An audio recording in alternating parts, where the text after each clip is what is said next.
Hey people, today's topic is difference between leadership and management. इनका है ना difference कितना है वो एक एक करके देखते हैं। पहला मैंने बेसिस लिया है मीनिंग का, तो हम जब भी शुरू करेंगे ना तो मीनिंग ही लेंगे। किसी भी चीज़ का अपन एक्सप्लेन करेंगे, उसका मतलब बताएंगे, तभी वो आगे जाके समझ आएगा अपने। तो लीडरशिप मैंने क्या बताया अभी तक कि एक एबिलिटी है जो हम दूसरों पे इन्फ्लुएंस कर सकते हैं, उनका बिहेवियर चेंज कर सकते हैं, उनके अंदर की विल पावर को बढ़ा सकते हैं, एमर्ज कर सकते हैं कि वो अपना काम विलिंगली करे। और मैनेजमेंट क्या है?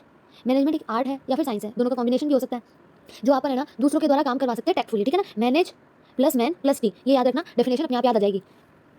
उसके बाद दूसरा पॉइंटर है इसका एग्जिस्ट या फिर फंक्शन। देखो लीडरशिप किस कहाँ कहाँ एग्जिस्ट करती है, एक तो ऑर्गेनाइजेशन में, लेकिन ऑर्गेनाइजेशन के बाहर यानी कि अनऑर्गेनाइज्ड ग्रुप्स में भी काम कर सकती है। जैसे एक ऑर्गेनाइज्ड ग्रुप लेते हैं, जैसे एक ऑर्गेनाइजेशन है, वहाँ पे अगर लीडरशिप चल रही है तो वो ऑर्गेनाइज्ड है। लेकिन है ना कहीं बाहर अपन देखते हैं धरना वगैरह डाल लेते हैं, तो उनका एक नेता तो होता ही है ना, जो ये कहता है कि हम लोग धरना दे रहे हैं, है ना, तो हम लोग स्ट्राइक कर रहे हैं, तो जो लीडर होता है ना वो भी अनऑर्गेनाइज्ड ग्रुप का लीडर बन जाता है। ठीक है ना, तो ये लीडरशिप दोनों जगह चलती है। लेकिन मैनेजमेंट, एक ऑर्गेनाइजेशन में जो मैनेजमेंट करते हैं ना, तो अपन ये ध्यान रखते हैं कि वो है ना एक फॉर्मल वे में चल रहा है, तो मैनेजमेंट है ना फॉर्मल वे में होता है, तो ये एक फॉर्मल ऑर्गेनाइजेशन में ही होगा। ठीक है, तो एक ऑर्गेनाइज्ड ग्रुप्स को ही मैनेज किया जा सकता है। नेक्स्ट पॉइंट है अपना अराइजेज आउट।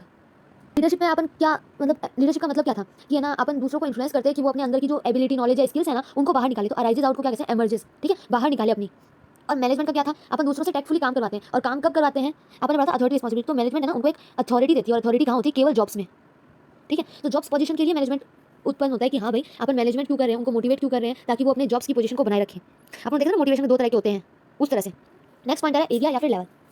एरिया लेवल, ये कॉन्सेप्ट पूछा इसने, इसको है ना अपन हेडिंग में ये भी कह सकते हैं कि कॉन्सेप्ट क्या होगा इसका। देखो लीडरशिप है ना एक ब्रॉड कॉन्सेप्ट है, ये इतना बड़ा कॉन्सेप्ट है लीडरशिप। ठीक है, और मैनेजमेंट इतना सा है। अब इसको डिफरेंशिएट कैसे करते हैं? देखो लीडरशिप में मैंने कहा ऑर्गेनाइज ग्रुप्स भी आएंगे और ऑर्गेनाइज ग्रुप्स आएंगे, लेकिन यहाँ केवल ऑर्गेनाइज ग्रुप्स आएंगे। ठीक है, तो यानी कि ये जो छोटा सा पार्ट है ना ये यहाँ आ गया। तो लीडरशिप एक बहुत बड़ा कॉन्सेप्ट है जिसमें मैनेजमेंट इंक्लूडेड है, लेकिन मैनेजमेंट है ना लीडरशिप का एक छोटा सा पार्ट है। ओके, इसके बाद नेक्स्ट पॉइंटर है रिलेशनशिप का। अब रिलेशनशिप कैसे होती है? लीडरशिप के अंदर है ना अपन को है ना सुपीरियर सबॉर्डिनेट की रिलेशनशिप नहीं चाहिए होती, जरूरी नहीं है, क्योंकि ना रिलेशनशिप में अपन देखते हैं कि क्या जरूरी है। और सबॉर्डिनेट सुपीरियर मैनेजमेंट में होते हैं, जैसे अपना मैनेजर हो गया और उसके सबॉर्डिनेट यानी कि एम्प्लॉइज हो गए। ठीक है, तो सुपीरियर सबॉर्डिनेट। और लीडरशिप में क्या होता है? एक तो लीडर होता है और एक होते हैं उनके फॉलोअर्स, लेकिन उनके बीच का कोई रिलेशन नहीं होता। अब कैसे एक्सप्लेन करूँ? देखो तुम्हारा कोई भी आइडल है, उसको तुमने फॉलो कर रखा है इंस्टा पे, ट्विटर पे या फिर कहीं पे भी उसको फॉलो कर रखा है। जो तुम्हारा आइडल है तुम सब जानते हो कि वो तुम्हारा आइडल है, लेकिन क्या तुम्हारा आइडल जानता है कि तुम उसके फॉलोवर हो, यानी कि तुम पर्सनली कौन हो, क्या वो जानता है?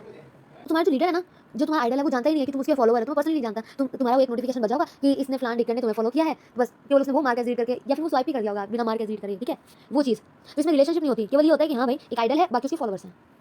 इसके अलावा है ना एक पॉइंटर और है जो मैंने डिफरेंस की तरह नहीं लिया है, एक कैरेक्टर्स की तरह समझो इसे, और ये क्वेश्चन भी बन सकता है। देखो all managers are not leaders.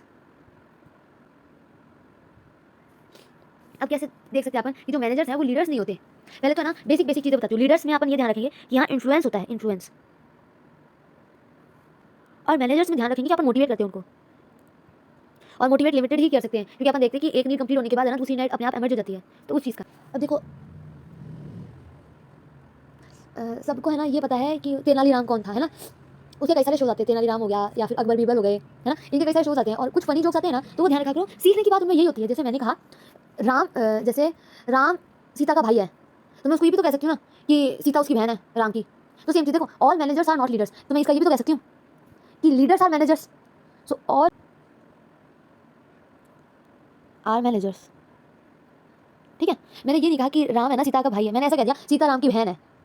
और कैसे एक्सप्लेन कर सकती हूँ? क्योंकि देखो मैनेजर्स को अला अपन लोग अपॉइंट करते हैं, एक प्रॉपर वो रहता है रिक्रूटमेंट, उसके बाद उनकी ट्रेनिंग होती है। जैसे जैसे आपने वो पढ़ा हुआ है कि जॉब एनालिसिस में क्या होता है, तो वही है, जॉब एनालिसिस करते हैं मैनेजर्स। ठीक है, तो ये अपॉइंट होते हैं। लेकिन लीडर्स क्या होते हैं मैं बता, लीडर्स क्या होते हैं? एक ऑर्गेनाइज ग्रुप होता है, एक अनऑर्गेनाइज होता है। तो ऑर्गेनाइज में तो अपॉइंट होंगे और अनऑर्गेनाइज में खुद ही एमर्ज हो जाते हैं। जैसे मैंने बताया था कि स्ट्राइक कर लेते हैं ना, तो एक नेता खुद ही खड़ा हो जाता है कि हाँ भाई मैं नेतृत्व करूंगा। ठीक है, और लीडर्स क्या करते हैं? इन्फ्लुएंस करते हैं, बाकी जो अपने फॉलोअर्स होते हैं उनको चला के रखते हैं अपने पीछे कि हाँ भाई जैसा मैं कर रहा हूँ वैसे करो। मैनेजर्स भी तो वही करते हैं, तो वो चीज़ है। और आज के लिए बस इतना ही। अब मेरी ID RS57171116@gmail.com। कोई दिक्कत हो तो मैसेज करो और बैकबेंचर्स की जय।